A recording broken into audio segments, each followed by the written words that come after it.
نگه داشتن کپک در خانه گناه است یا نه؟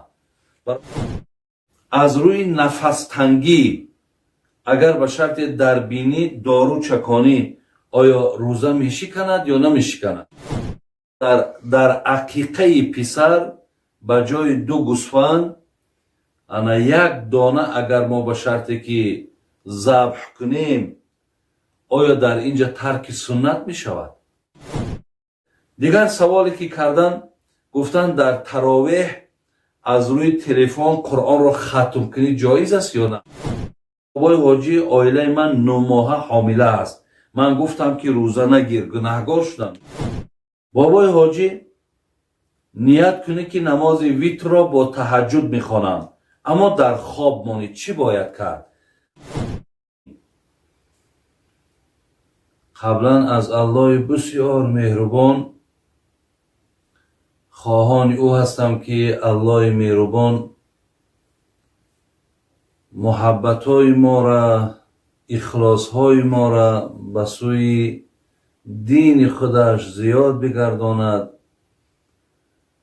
و از الله مهربان خواهان او هستم که خداوند مرادها و مطلوبها و مقصودهای نیک ما حاصل بگرداند و از الله مهربان خواهان او هستم که گذشتگان همه ما و شما را رحمت و مغفرت بگرداند، بیماری هامون خدای مهربان شفای کامل بخشد و الله مهربان مشکلات هایی که امروز تمام دنیا را فرا گرفته است خدای مهربان از این مشکلات بندگانت را خلاص بگردان و از الله مهربان خواهان او هستم که برادرانی که برای ما سوال ارسال کردند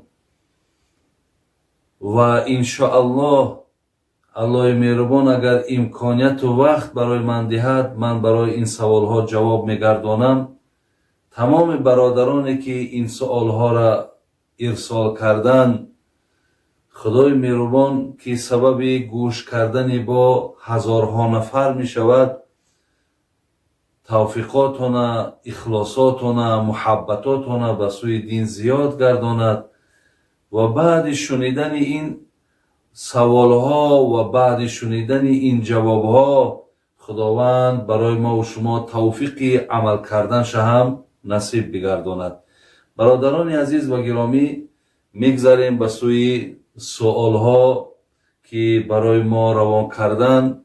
اکنون از همه شما قبلا من بخشش میپرسم زیرا که من دائم امکانیت های بر سوال های شما جواب دادن رو ندارم زیرا بعضی مشغولیت های هست که خلاص من دائم به این سوال و جواب ها مشغول شدن میتونم. از همتون قبلا بخشش میپرسم ولی به هر حالم که باشد به قدر امکان من برای شما سوال هایی که هست نوبت به نوبت شاید من در 10 روز 1 بار شاید که از او در 1 هفته 1 بار شاید در نصف ماه 1 بار من به چند سوال های شما جواب گفته میتونم ولی شما هم باید دانید که بعضی باز من مشغولیت ها و بعضی باز کارهای دارم که برادرای عزیز و گرامی مانع می شود که من دائم به این سوال ها و جواب ها مشغول شوم. خدای مهربان همتون نگهبان باشد. در اینجا سوال آمده است که در حقیقت گفته است در عقیقه پسر به جای 2 گوسفند انا 1 دانه اگر ما به شرطی که ذبح کنیم آیا در اینجا ترک سنت می شود؟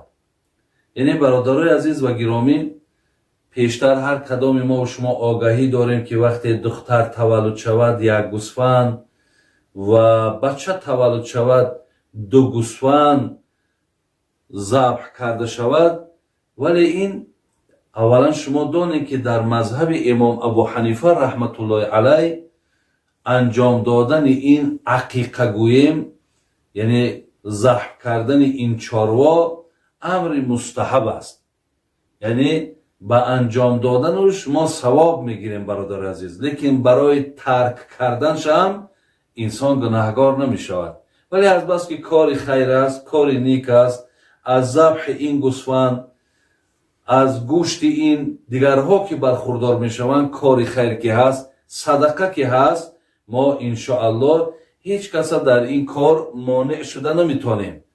یعنی منع کردن ده هم هیچ وقت حق هم نداره، ولی حکمش شما دانین که با کردنش ثواب میگیرین، با نکردنش شما گناهگار نمیشین. ولی انسان هایی که اگر امکانیت یک گوسفند دارن، یک گوسفند هم که اگر شما ذبح کنین سنت به جا میاد، اگر به شرط امکانیت هم نداشته باشین، اینجا هم شما گناهگار نمیشین. یعنی اینجا هم سنت به جا آمده است. خواه اگر در جای گوسفند بزم که اگر ذبح کنین، اینش هم اجازت است. خلاص همه این مقصد چی است؟ مقصد دستگیری دیگر انسان ها و همچنان شکرگزاری بر همین نعمتی که خدا به شما داده است، تا این گوشت ها در دست دیگران رسه و آنها در حق شما، در حق فرزند شما دعا کنند. از این لحاظ برادران عزیز، کسی هم که امکان ندارد، ولی بینین امروز بسیاری آدمایی هست که امکان حج رفتن ندارن. پس آیا مقصد اونها چی؟ از این ثواب بی بهرن؟ نه، برعکس پیامبر نازنین ما گفته است هر کسی که اگر رفتن نماز جمعه را ادا کند، ثواب همون حج را که مردکای مبلغدار و شرایطدار انجام میتین، البته همون ثواب میگیرید.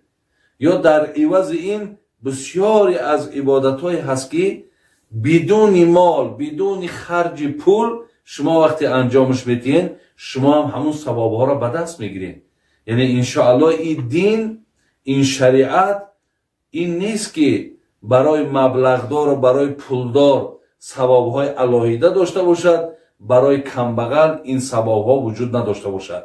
نه، این دین دینی همه هست. این رحمت برای عالمیان است.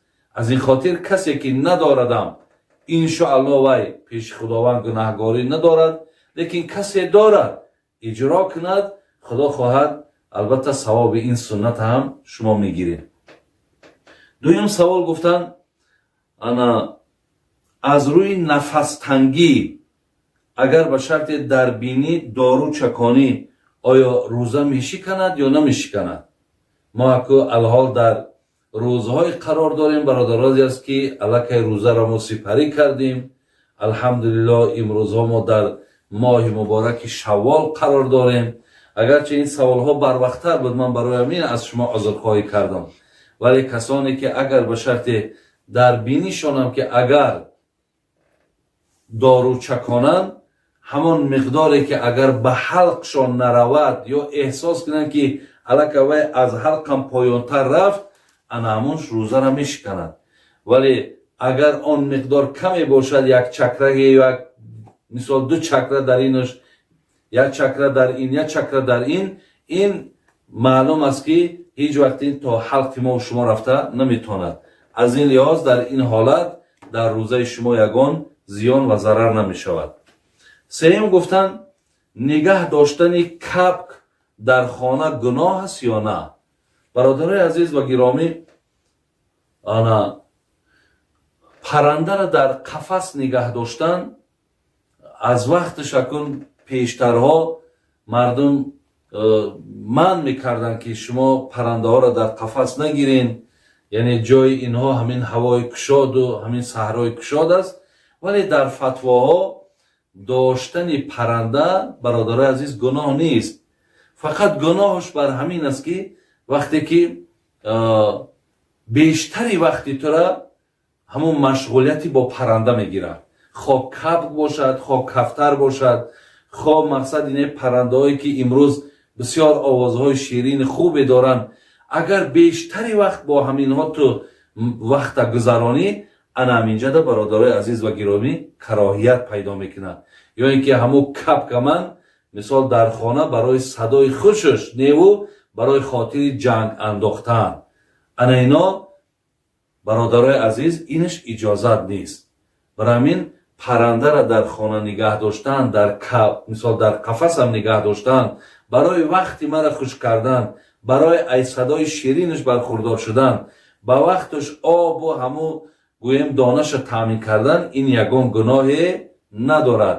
фақат эҳтиёт кунед ки ҳамун кабкҳои шумо аст, паррандаҳои шумо тарафи хонаҳои ҳамсоя нараванд. оле як дар шаҳрҳо ку баромада наметавонанд, деволҳои баланд аст, лекин дар бисёре аз қишлоқҳо мақсад аз бас ки деволҳо нест ё ин ки мақсад деволҳо ҳам боша пасттарай, ба ҳамин хотир соҳибои китоб гуфтанд ки паррандаҳотон ки хонаҳои ҳамсоя мераванд, шумо аз қафои онҳо ки беиҷозат вориди хонаҳошон мешин, ба ҳамин хотир азизои худо манъ мекарданд. ана ҳамин чизҳоро агар риоя кунен, иншоалло ягон гуноҳе надорад. хоб дигар саволе ки кардан, гуфтанд дар таровеҳ аз рӯи телефон қуръонро хатм кунӣ ҷоиз аст ё на? инаш дар мазҳаби худмон, бародарони азиз ва гиромӣ, иҷозат нест ки мо ё қуръона ё телефона бигирему дар дастмону бо ҳамун мақсад хатми қуръон кунем. фақат рухсат ҳаст ки агар ба шарти эмом пеш даромад, як нафаре ки аз пушти ӯ меистаду ӯра луқма метад, ана он одам агар телефон дар дасташ бошаду мақсад пайгирӣ кунад ки то эмом мақсад дар ягон ҷо хато накунад ё ин ки мақсад фаромӯш накунад, барои ин кас иҷозат ҳаст. саволи дигаре ки кардан, гуфтам бобои ҳоҷӣ оилаи ман 9 моҳа ҳомила аст. ман гуфтам ки рӯза нагир, гунаҳгор шудам. не, албатта шумо гунаҳгор нашудем, зеро ки барои занҳое ки ширдеҳ ҳастанд, занҳое ки ҳомиладор ҳастанд, инҳоро мақсад шариат иҷозат додааст ки рӯзаҳошонро бихӯрананд. вақте ки ҳамин ҳолатҳои ширдодану ҳомиладоришон ки аз байн ки рафт, метавонанд ки баъд ин рӯзаҳоро қазо бигиранд. ба ҳамин хотир шумо ягон далолати нодуруст накардем. бародари азиз, шумо ягон гунаҳгорӣ надоред. бобои ҳоҷӣ ният кунӣ ки намози витрро бо таҳаҷҷуд мехонам, аммо дар хоб монӣ, чӣ бояд кард? албатта бисёр суолам суоли бомавриде ҳаст. мегӯяд ман мисол вақте шаб 4 ракат фарзи хуфтанма хондум, 2 ракат суннатша хондум ва ба хотире ки савоб гирему мувофиқ ба суннат шавад, ман мисол намози таҳаҷҷудма ки мо барои шумо баён кардем ки аз 2 ракат оғоз мешавад то 12 ракат ва дар ахираш 3 ракат намози витр, яъне 12 бо 3 15 ракат, ки ин феъли пайғамбари нозанимон буд, тарзи хондани таҳаҷҷуди пайғамбармон буд. вале ман ҳамира ният кардум, хоб кардум ки дар хоб мондум. ин ҳолатдам бародарони азиз, ҳамон ниятеро ки ман карда будум, ҳамон ниятда ман иншоаллоҳ сазовор шудум ва ман ҳамон савоба гирифтам. яъне ҳеҷ вақт ман дар ин масъала гунаҳгор нашудам, зеро ки ман ира ба феъли худум накардам, ман ира қасдан накардам. аз ин лиҳоз дар ин масъала шумо гунаҳгор нашинед. вале ман як ҳадисера, як қиссаера ба ёдтон биёрам. мегӯяд дар замонҳои пайғамбар саллаллоҳу алайҳи ва саллам одамо вақте садақа мекарданд, мебурданд пула дар пеши як кас мемондану мегузаштанд. мегӯяд боре ҳамин кор дар масҷид шид. як нафаре овард маблаға мон, поёнтар нишаст, камтар рӯз ки рӯшан шид, дид ки ҳам маблаға падарша додааст. ба пайғамбар вақте ки шикоят кард, гуфт ман хостум хайр кунам, он маблағ дар дасти падарам афтод, чӣ кор кунам? пайғамбар гуфт ки ту мувофиқи ниятот савоба дар пеши худованд гирифтӣ. иншоаллоҳ касе ҳамин нията карда бошад, хобдам ки монда бошад, вай савоби ҳамун намоза гирифт. худои меҳрубон тани сиҳаттон тиҳад, бародари азиз, умри дарозтон тиҳад. иншоаллоҳ ман ана як қисм саволҳои шуморо ҷавоб гуфтум. ҳозир бо худо хоҳад қисми дигари ира иншоаллоҳ барои шумо бо баён месозам. давоми саволҳотона иншоаллоҳ ҷавоб мегӯм. алҳол дар паноҳи аллоҳи меҳрубон бошед. салому алайкум ва раҳматуллоҳи ва баракотуҳ.